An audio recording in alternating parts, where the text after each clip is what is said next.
I'm going to show you how to fix Steam games not launching in just a few steps. So if you find this guide helpful, don't forget you can subscribe and like the video for more.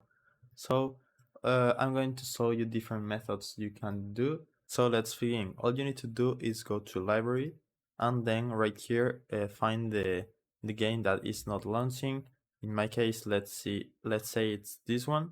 So just right click it, go to properties, and then go to install files and click right here on verify integrity of game files. This will take a few minutes to verify that all the game files are installed correctly, and after that you can try and launch the game again. If that doesn't work, what I recommend you to do is go to view right here at the top left, then go to downloads, then go to the settings, and at the bottom right here you will see clear download cache. So click right here and this will clear the download cache, and it might resolve issues downloading or starting apps, as you can see right here.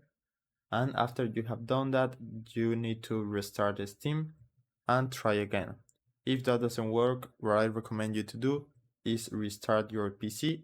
You can right click the Windows icon and right here you can restart, or you can also uninstall the game by going to the library, right click, manage, and uninstall it, and then install it again. So that's all the methods you can follow if you are having troubles with your Steam games. I hope it was helpful and thanks for watching.